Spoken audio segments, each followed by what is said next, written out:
What's up? What's happening? You know the sound. You know the time. You know what it is. Boston has entered the chat. I'm George Balekji. She's Natalie Noury. We're in the PNC Bank studio. We got a packed show for you guys today. But Natalie, it's good to have you back at the desk. Been a minute. Good to have you back on the chat. Thank you so much, George. I know it's been a while. I just wrapped up baseball season in Worcester. Coolest thing that I did on Sunday for the end of the homestand series. First of all, it was a walk win, which was kind of a tongue twister there. But yeah, we had a group get together after the season, celebrate everything that happened. They actually brought us down to the batting cages. So Ryan Zefferjan, he played in the organization earlier this year. He's now with the Los Angeles Angels, but he throws a 98-mile-an-hour fastball. They put me in the batting cage against the simulator of Ryan Zefferjan throwing a 98-mile-an-hour fastball. So I got my turn trying to read pitches and trying to swing at them too. It took me a little while. I got a piece of one, which was at least good for the confidence and the ego. I also did it in heels too. So I will pat myself on the back for the balance there. You made contact on a 98-mile-per-hour pitch. I mean, that's it. Yes. And I mean, like all you need. We were just talking about before this, the fact that honestly, it takes you a few pitches just to get up there and realize how fast the ball moves past you. And you're like, they do this in real life. No wonder there's so much wear and tear on pitchers' arms. You really got to, applaud the fact that hitters, their timing, their hand-eye coordination, it's insane. And it's hard to do. make contact with power. Just even locating the pitch. And then imagine 98 miles per hour and then breaking last second. Yeah. And they still hit that. Right. Where pitchers can just to throw something that fast, that accurate. Yeah. And put movement on it. Yeah. How many pitches did it take for you to get contact? Probably about 10, I would say. Right. I watched the first few go by hour. me. Yep. I just stood there and watched them pass me by the first few times. Faster than a car goes on a highway, literally. Yeah. And then... yeah, I got a piece of one towards the end, and the guys behind the computer screens, they were like, oh, you hit it. You hit it. They were like, it shows you hit it. And I was like, good for me. I'm done. You're like, I didn't see it hit it. It was going too fast, but as long as I hit it. Exactly. Yeah. So that was really cool to experience just because it shows you really the perspective and the skill that it takes to be a really good Major League Baseball player. So, wow, I will never be that, and I'm okay with that. The boat has sailed, but hey, you do a good job on the podcast. That's why we're here. Thanks, George. And we got a packed show for you guys today. As always, we go through what's trending. We'll talk about the Patriots outlook without Juwan Bentley. We go through our Week 2 power rankings in the NFL. We'll talk some Bryce Young as well, and with the puck dropping for Bruins training camp, we'll get into some storylines the Bees are looking at. First of what's trending, let's start with the New York Mets going for a playoff spot, going for a wild card spot. And they're all about vibes. I mean, it's all about vibes in baseball, especially this time of year. No vibes are higher than Grimace in Citi Field, and they unveiled the Grimace seat. Row 6, C12, Section 302 to recognize Grimace's debut of June 12th. And that's Grimace in front of a purple seat. So the Red Sox have the red seat. Grimace throughout the first pitch. Next 7 games, the Mets won. They turned things around. Grimace has the purple seat. Yeah, as much as I like the purple seat, you got to think that it came from the original idea of the Ted Williams red seat at Fenway when he hit a ball 502 feet away, which is outstanding. But the fact that they're doing this now throughout different ballparks, kind of cool, and it's a tribute to something that happened for the Mets, kind of like a symbol of luck, right? A win streak.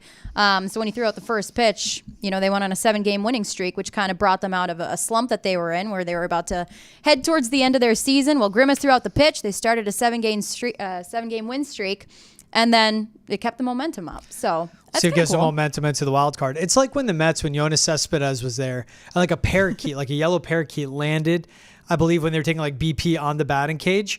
And then they won that game. So Cespedes started wearing a neon yellow batting sleeve, and a bunch of the players started wearing that stuff for good luck. And then he just stuck with it. Now, what's funny is I'm not a superstitious person at all, but it's kind of funny to see these little quirks in sports and everything. We asked the Woo Sox manager, Chad Tracy, how superstitious he was, 1 to 10. He said 2. So some people are like that. Some people are not at all. But I think it's cool that Grimace is a symbol of good luck, wins, and hopefully it pays off. And there's no sports, I think, with more routine orientation or more superstition than baseball, too. Yeah, it's such a mental game, and it takes people have their walk-up music. They put superstition into that. They'll play the same thing if they're doing well. They'll switch it up if they're in a slump. They'll walk the same way, step on certain steps, not step on the foul line even, too. Right, yeah. They'll So we'll see how much purple we'll see at Citi Field. Right. I think that's kind of a cool way to, I don't know, get the faith in the team again. I'm for the vibes. I'm for the vibes. For the If vibes. Grimace brings it, I'm for the Grimace resurgence too. It's been weird out there in Flushing, Queens. It's always weird out there. Yeah. So I'm all for the weirdness of it too, especially as they're making a wild card push. And in the NFL, this is the big news. Surprised a lot of people, and that's Bryce Young going from 2023 number 1 overall pick at quarterback to, after 2 weeks, 18 games into his career, benched. This was new head coach Dave Canales' call. He came out and said that he's still the quarterback, sound committed to him, but he said we have to basically save the season.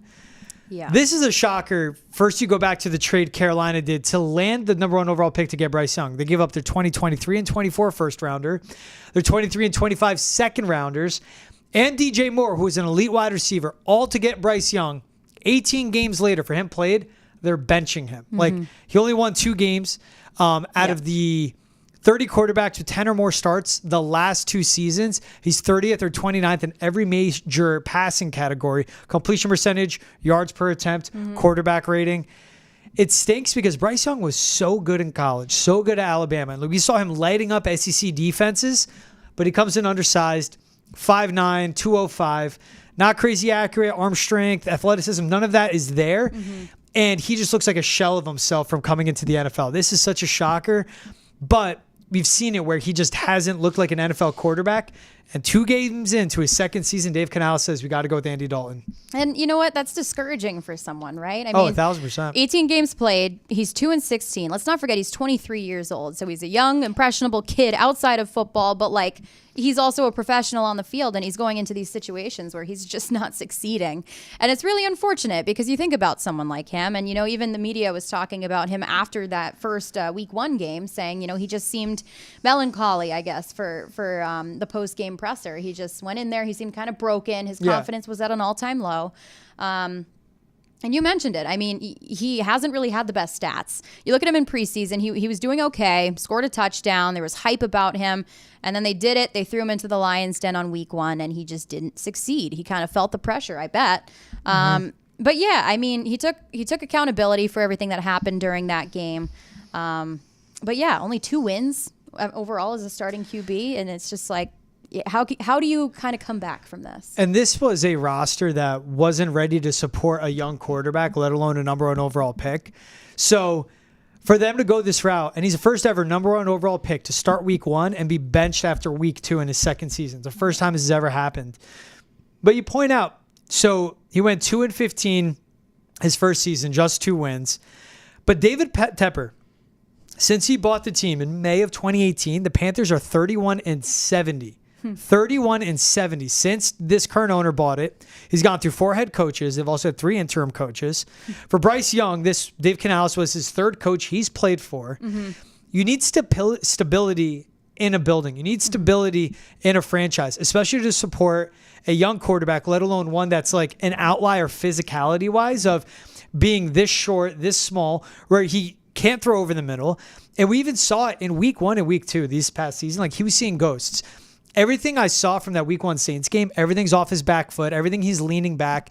When he would have clean pockets, they invested in the offensive line with 2 guards that have been good this year. They've invested in receivers, Xavier Legette, to draft him, to trade for Deontay Johnson. They got the weapons. They got the play caller in Dave Canales. But Bryce Young, the confidence isn't there. He's seeing ghosts. He's rushing out of the pocket, and he's not making the proper reads. The confidence is gone. So it either goes one of 2 ways. He sits, slows down, learns Canales' playbook, and maybe comes back in. But to pull the plug like this after week 2, it's something he saw in 2 weeks. It's something he's seen all training camp. And credit to him as being a first-time head coach. He's reading his locker room and going, I will lose it all if I don't make a change. Because those guys, there's talent on the offense. The defense isn't that good.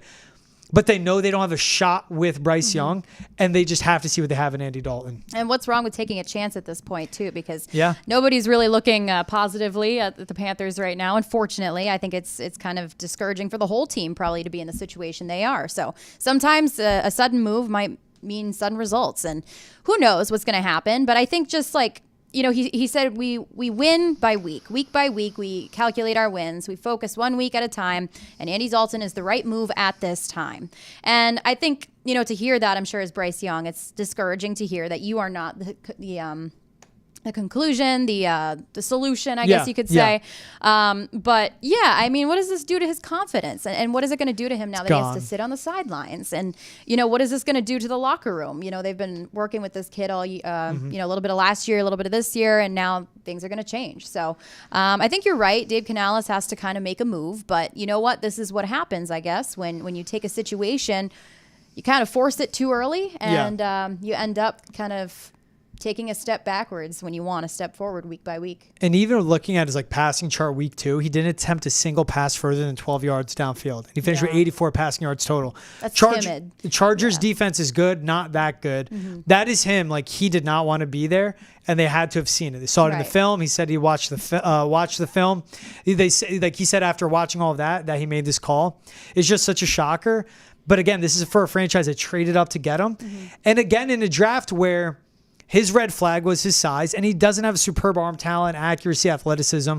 With shorter quarterbacks, Kyler's his athleticism and arm. Drew Brees is his accuracy. Russell Wilson, again, his athleticism and his arm strength to push the ball downfield.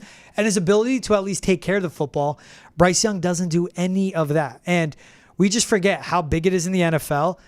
And we see him carve up defenses in the SEC, but again, the leap, the speed, the size, when you go from college to the pros, it's real. Yeah. And we saw it all happen to him. So it's also, I just look back at when they took him 1 overall, even CJ Stroud was 2, and everyone's going to say that's going to haunt them. I think this would have happened to CJ Stroud. I think this would have happened to Anthony Richardson because the foundation and the support was so bad. He was sacked 62 times as a rookie. You're not going to learn from that, and that's why he comes up shook. And I think that's why whenever we watch the Patriots and we're looking at Jacoby Brissett take a beating, everyone's saying, well, Drake Maye. When you gamble and when the offensive line, when the receivers aren't ready for a young quarterback, when you don't have a system that can support him, because there are guys that can succeed in spite of, but then there are guys that could succeed because of. You need to make sure you have that foundation that it will support them, and then they can elevate it. It's not there. It wasn't there for the Panthers. It's not there yet for the Patriots. Just seeing something like this is so shocking, but it says all you need to know. After 2 weeks to get benched, it stinks. I won't say his career's over, but it could be like a Sam Darnold where it takes 2-3 teams, like a Baker Mayfield, 3 or 4 teams to find the right situation that maybe they can thrive in. Well, that's where I was going with that too. And it's is his time with the Panthers over? We don't know, but maybe the best thing for him to rebuild his confidence would be in a new environment. Sometimes, if you're thinking too hard in one place, you kind of take a walk elsewhere to clear your head. Yeah. Same thing kind of could be here, where he goes to a new team, new environment, new coaching staff, and he finds a new reason to believe in himself again. And I think, coming from my perspective, I'm like, this poor kid, I'm only 2 years older than him, but to think about the pressure he's under, think about what he's doing, that's a lot for someone of his age. Yeah. And the doubts that probably came behind it too. Imagine how much criticism he probably got after week 1. That's crazy. Well, yeah, probably online, probably seeing it, reading it. And it is, again, but week 1, he didn't look right. So, the confidence was shot by then. Yeah. I can't imagine where it is now. Yeah. It can't go any lower, is what I'm thinking. And the only way to get it to go up is if he learns a system and learns how to be a starter from Andy Dalton, because he was thrown into the fire right away. Yeah. And I would imagine the pressure, because I mentioned all the head coaches David Tepper has gone through, and Frank Reich and Scott Fitterer, the head coach and GM that drafted him, they were full in on him. They loved him. And they get fired. That's pressure of me sucking led to people losing their job. Yeah. And that has to add to it. And then he comes in again, and it's just that amount of pressure on top of you can't play and you can't execute. And there is part of it where the confidence comes from just knowing you can. And for him, he's probably just thinking, I can't on a field. Yeah. That takes away the happiness of the game too. So there's so much. I hope he turns out fine. I hope he has a long career. But for this to happen after 2 games says everything we need to know about what Dave Canales, who's worked with him every day. Yep. And Canales is a guy that's hired as being that play caller. He's in a great situation. Offensive line's been good. He's been sacked a ton. Their week 2 loss to the Chargers, offensive line was not credited with a single sack. So it's on Bryce Young. The receiving group, Thielen, Leggett, Deontay Johnson, and then a play caller like Dave Canales. So many quarterbacks would love that situation to be in. And for him, he faltered in it. So it just shows sideways it's gone. Yeah. And I think you brought up a good point earlier, too, about Jacoby Brissett. I mean, even I'm actually curious as to like how Jeremy Maye might be looking at this situation from like an outer perspective, because he was kind of dealing with the same thing. Like, who do I start, the veteran guy or the kid that everybody wants to see? Well, you can't listen to everybody. Yeah. And if you push it, something like this can happen. And it's unfortunate that we're seeing the example tangibly. But you know what? I think Jeremy Maye said, someone asked him, like, are you concerned with how much Jacoby Brissett is getting hit? And he was like, I mean, no, he's a physical, tough guy, and he wears pads just like everybody else. But he talked about the offensive line again, saying, we do need to do a little bit of a better job up there. And I think that just reflects his decision and why he withheld Drake Maye from starting too early, too prematurely. And he's aware of it, and he gets to see, honestly, he gets to learn from mistakes of others. It's kind of like a big brother situation, little brother situation. I don't know. We've seen it though, like in the past, and that's again like why I've been on. I think Drake Maye's ready right now, but that offensive line, that receiving group that doesn't even get open, like you need to have time. You can't be like rushed in the pocket, because and all of his progress he's made will just drive backwards to square one. Yep. The raw talent out of UNC. And let's say you have the time and you make the reads, but your receivers aren't getting open. Yeah. He's not going to throw the ball, and that's just going to stunt his growth again mentally. Where he has the legs to tuck and run and get first downs that way. But he's not a runner. He's a quarterback. He's athletic. He can make plays with his legs, but it's about throwing the ball. Yeah. And you don't want to stunt Drake Maye's growth. The offensive line's not ready. The receiving group isn't ready.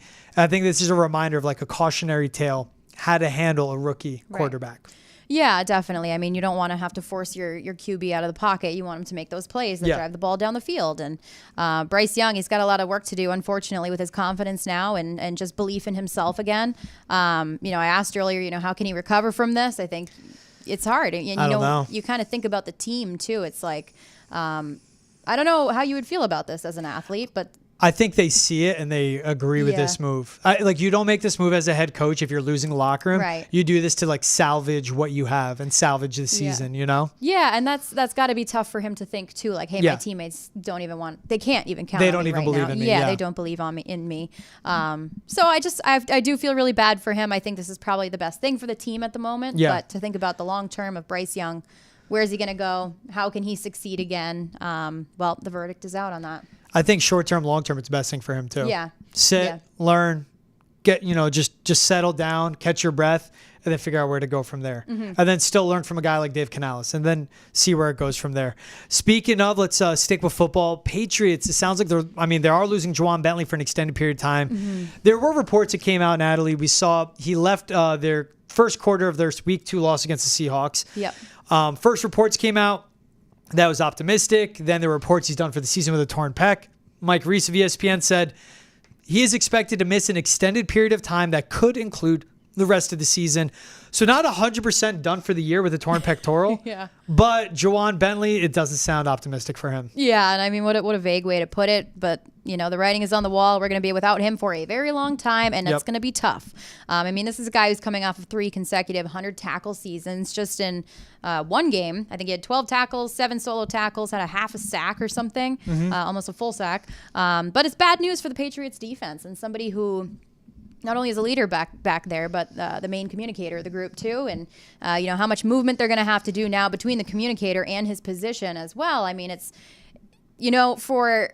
for us to enter the season as Patriots fans, followers, we always kind of thought, okay, well, the offense is the thing that's up in the air. But now for the defense to be impacted, I'm sure that alarms a lot of Patriots fans. Yeah, this is a defense. No Christian Barmore out indefinitely with blood clots. Matt Judon in Atlanta. Now no Juwan Bentley. That's like 3 of their top 7 players on defense. It just keeps getting worse. And coming into this year, you'd say Barmore and Judon were the best players. Yeah. Wherever you slot in a Kyle Duggar, Jabril Peppers, Christian Gonzalez, guys like that, that may affect the rest, and a Keon White. But this is a team that's supposed to win with their defense, and their defense has gotten much worse since training camp. And it's tough to replace. He's 6'2", 245. Like, going through the free agents out there, they're either special teamers or they're like 6'1", 210, 220. The middle linebacker, the off-ball linebacker position has changed, but Juwan Bentley's one of those throwback thumpers. Reliable tackler, great in run defense too. They have the guys like a Jelani Tavai. Like, he can take his role as off-ball. We'll see when Sione Taki's off the pup. So those are 2 linebackers that can replace. And then, of course, Kyle Duggar, who's a good in-the-box safety but can drop back and cover. You lose your communicator, your play caller. You lose a leader. He's also been a captain the last 3 years on top of, like you said, 100 tackle seasons he's had, and a guy that's played in 51 of the Patriots' last 53 games. Like that continuity, especially on a top defense in the league that we've seen, that's so important, and now they're without it. Yeah, and now Kyle Duggar, he has to handle, I think, the play caller responsibilities. So he did handle some of those on Sunday after Bentley went out. But then he also did a little bit of that last year, too. So Bentley missed a game due to the hamstring injury last year. So that's when Duggar stepped up with that. But, I mean, so he's no stranger to wearing that helmet and having to kind of fill in there. But, I mean, that's kind of a morale hit as well for the whole defensive core of the group. Yeah. I mean, when you miss someone like that, your team, you feel like you fall apart a little bit, but it's all about finding a way to replace that kind of productivity. And heading into, you talk about his defensive versatility and his skill set. You look at the running backs who have been great for the New York Jets and heading to New York to play them on Thursday. I mean, tough matchup to walk into. That's kind of, you got to watch out for the run game now. And for an offense that they've had a consistent offensive line for 2 weeks, really, it's veteran led, but they like to run up the middle and off their left tackle, Tyron Smith. But then, so how does a guy like Devon Godshaw step up? Daniel Ukawale, along with the guys like a Jelani Tavai, if they can step in, a Raekwon McMillan. I was just going to mention him. It's going to have to be by committee. And Gerard Mayo point out Raekwon McMillan, but he hasn't been healthy 2 of the last 3 seasons. Right. So I don't know what you get from him. It's going to take multiple dudes. I think they need to buy time. Once Taki's off the pup, he can help. But it's going to be like Kyle Duggar, Jabril Peppers in the box. Jelani Tavai is still like a crucial piece they use on the edge as an extra pass rusher. If you have him more in the middle and you want to be responsible for the run game, you can't always have him lining up there on the edge. The one thing that did jump out to me was Kyle Duggar's lined up in the box 9 less times than Juwan Bentley so far this season. So we've already seen his heavy presence in there. But again, a different build. Bentley 6'2", 245. Duggar 6'1", 220. There's a different type of linebacker build and hits you can take at that size. You're right. And you think about safeties. I feel like, I don't know, I feel like they tend to be like a little more lean in a way. Yeah, Duggar, he's big for a safety, but he certainly is leaner. Yeah, definitely. So, I don't know. I mean, when you talk about, first of all, when is Taki off the pup? Week 5. So if you start the season on the PUP, then you can't play the first 4 weeks. Okay, gotcha. So yeah, when he comes back, he can help out a little bit. But in the meantime, the question mark is the question's in the air, and who knows who's going to fill that role.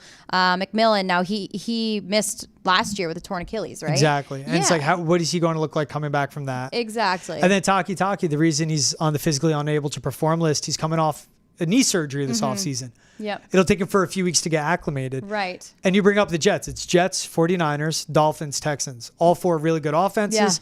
And 3 straight teams that are going to run the heck out of the ball, especially with them missing another key piece. Yeah, and that's going to be difficult. I mean, not only are the Patriots kind of figuring out what works for them offensively, but you talk about the receivers too, having to work that out. I mean, now you got both sides of the ball that you're not really sure how they're going to look or who's going to take their place. We were just talking about baseball players, how it takes them timing to get back to their position. Not exactly sure what goes on in the brains of defensive football players, but I'm sure also the kind of the same thing where they haven't seen game action in a while like that. And then they have to come in and all of a sudden face, some of the best offenses in the league, 49ers, Texans, stuff like that. It's like, what the hell are we going to do? So no, this is bad news for Patriots fans, but it's things like this happen. It's a physical sport. It's tough. Yeah. Torn pec can't feel good. No. It's going to take them a while. So, there's going to be a lot of shuffling around to figure out. There's a lot of fragility on this roster and their depth, and this exposes it further.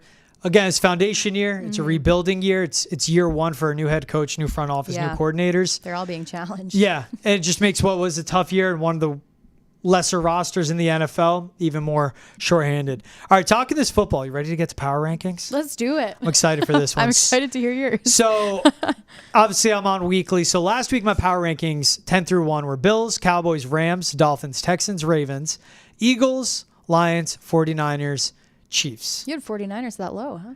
Oh, I went 10 to 1. I had 49ers number 2. Oh, okay, gotcha. Yeah, I got to keep the tension there, the anticipation. So now week 2, I have my 10. Natalie, I want to hear yours. We'll go through ours. Should I start from 10 or should I start from 1? Yeah, start from 10. I'm gonna follow your lead. All right. Well, 10.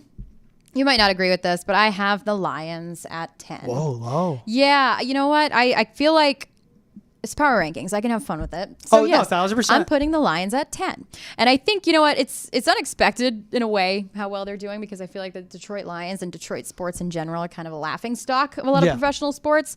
But they're moving the ball down the field, but where they struggle is the red zone area. That's where it matters. 1 for 7 in red zone. They lost to the Bucs, Yeah. So that execution, they got to finish that. They got to finish those drives, get some points, explosive defense. You can win games with field goals, but not always, especially when you're playing really good teams. So although they lost to Tampa, I thought the defense was good. Gave them a chance to win the game, but they didn't capitalize. I don't know if they'll stay in my top 10 next week. We'll see. All right. So my 10 spot, I go Steelers. They went unranked. They're 2-0, 2 road wins. Fields just 1 turnover through 2 weeks.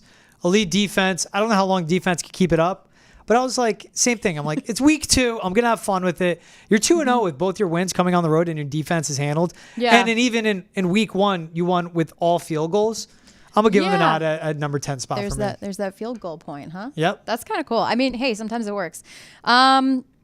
Seattle, I have as 9. I like that. And you know what? I think part of me, I was impressed with Seattle. It's kind of so far this year.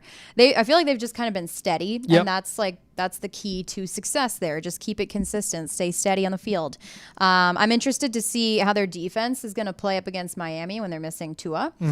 So I think that'll be a good indicator as to how impressed I am with them. But so far, I think I've liked what I've seen. Seattle's been good. I should have them on my top 10, but beating the Broncos and Bo Nix. Yeah. It was a good Patriots win, and they made the plays they had to, especially in the clutch time. Yeah. Damn, I kind of snubbed them from my list. If anything, I should have put in 10 over the Steelers. So I like your list so far. Oh, thanks. Thanks so much. 9, I went Saints. I mean, this offense is just absurd. That's so low for the I don't Saints. know, but I don't. It's the Panthers that they beat, and I just don't know like how good they actually are. But to beat the snot out of the Cowboys like they did, that's what stood out to me. And Derek Carr is averaging 11.4 yards per attempt. That's insane. 5 touchdowns, 1 interception. They're scoring at a historic rate. I need to see more. I'm still not a believer in the Saints, but I like what Clint Kubiak's doing with that offense, so I have them at 9. Okay. Well, I'm glad they're in your top 10 at least, because I like them. 8, I'm going to go with Eagles. Same. I have them same exact spot. Oh, cool. Look at that, George. Anyways, I think Hurts, he's reliable. He's mobile. At times, it seems like he's rushing, though, so I think that's kind of hurt him with the mistakes that he's made. So they're 1-1, lost 1-1-1. I think it's still early so that with the mistakes that they've made, they can correct those. They can figure out a way to get past them, just kind of clean it up. Let me see here. What else do I have? Devontae Smith. He's easy to find on the field, obviously. Barkley, he missed a big catch, but you know what? I think stuff like that is going to happen. He can fix If that. he catches that, he turns upfield. He might have scored. Yeah. And they'd be 2-0, and they'd be much higher up. Right. So that was kind of like the one thing that kind of put him at 8 for me. But otherwise, I think they're pretty good to keep in the 10. I had them in the 4 spot, so I docked them a lot for that loss, but it was like no defensive line, no offensive continuity. I don't know how long A.J. Brown's out. I don't know how long Nick Sirianni could keep this locker room together. So that's why I docked him all the way down to 8. Okay. At 7, I did put the Chargers. So again, unranked to number 7. Yeah.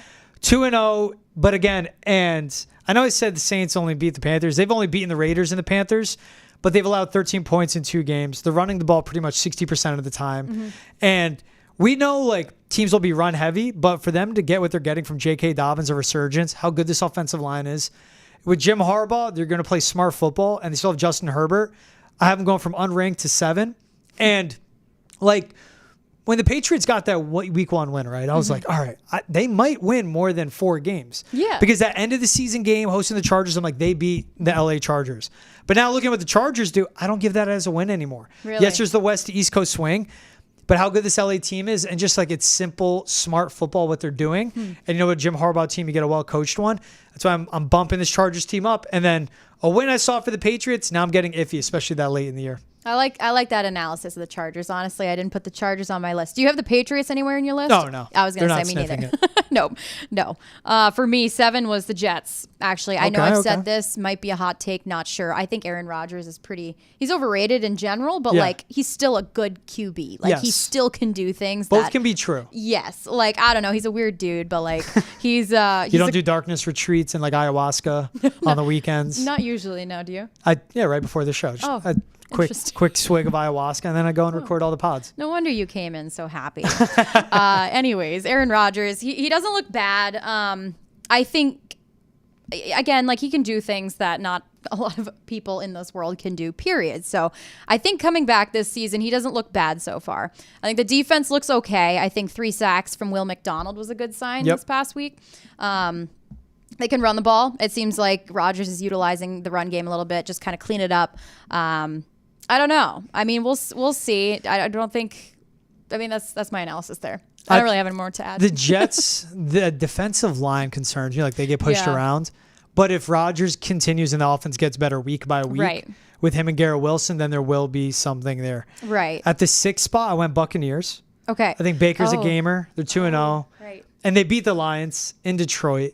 Mm-hmm. And like to your point of you say the Lions went 1 for 7 in the red zone, like that defense stood up when it needed to. Yeah. And Baker in a game where he was sacked 5 times, like to overcome that, they're a team that can score on offense, but they won ugly. And I like that they won out of their style and they find a way. That's why I put the Bucs up here. And especially it's like Baker going off week 1 and then beating the Lions week 2 is one of the best teams in the NFL, in my opinion.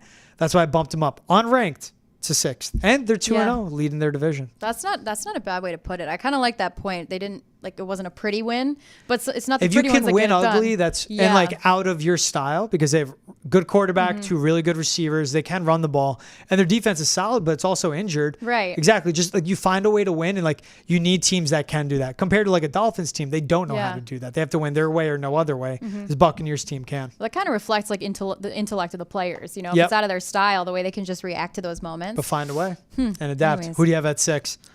The Vikings. This is what I was excited to talk about. Okay, so we're having fun. It's week 3, whatever. Vikings. Okay, so I thought the defense pressured Brock Purdy really well. And first of all, they beat the 49ers. So that was like cool, really cool to see. I lived in Minnesota for a while, so I kind of respect the That's fan why you're base. excited about this one. That's right. That's right. I used to cover news stories just on Vikings fans in general. And like being a Patriots person, New Englander, it was crazy to see the fan base, how passionate they were, even though the team wasn't great. And they just lose all the time. It was like they loved their team. So I'm happy to see the Vikings actually giving them something to cheer for. Brock Purdy, I think he was pressured by the D. I don't think he was able to pass too efficiently. He was sacked 6 times.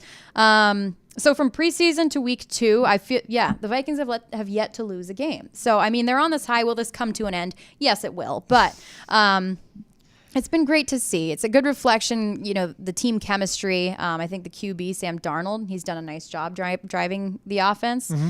He's Brock Purdy's backup last year, 27 years old. I just love what he's doing. And I think the fact that he was able to lead the Vikings team to a win over the 49ers and Brock Purdy, I think that's a pretty cool moment for the kid. Yeah, definitely for him to go from like Jets pick, ends up in San Fran, sits for a year, goes to that Kevin O'Connell system in Minnesota. It's continuity. And to your point, and I'll put it on why I still like the Niners, but everything they did, blocked a punt, forced a turnover on downs twice, the 97-yard touchdown pass to Justin Jefferson. They went off. I like having the Vikings on your top 10. So you have like 2 picks. I'm like, I should have put them in there. Vikings, I don't think I would have thought they'd be the Niners. No, this is good. 5 spot. I put the Bills. So they were 10 last week for me. I bumped them up 5 spots. Their offensive line's been stellar. They just dominated the Dolphins at the line of scrimmage. They're, again, finding ways to win. And I know everyone's factoring like Josh Allen without his receiving core, but week 1, it was Josh Allen with magic. Week 2, it was James Cook, who's one of the very underrated backs in the league. He has an injury to his left non-throwing hand. It doesn't matter. Like, it doesn't affect his game at all. Right. But what they were able to do, and their defensive line, a guy like Von Miller, up there in age, where he's kind of recreating his game on getting to the quarterback, There's a lot going well there early on in the season. I just like how they play in the trenches. So that's why I put the Bills at the 5 spot. That's interesting, and I'm glad you. I'm trying to research it right now. Von Miller, he was on Dancing with the Stars too. Did he Pretty win sure. it? I don't know. That's what I was trying to figure out. No, he was voted off. Oh, okay. Yeah. So, anyways, I really liked him on Dancing with the Stars. That's how I was first exposed to who he was. But I think that's a really good point. I have the Bills a little higher, but 5 for me. And I think this was a little bit of a mistake as we talk through this. But I have the Texans as number 5.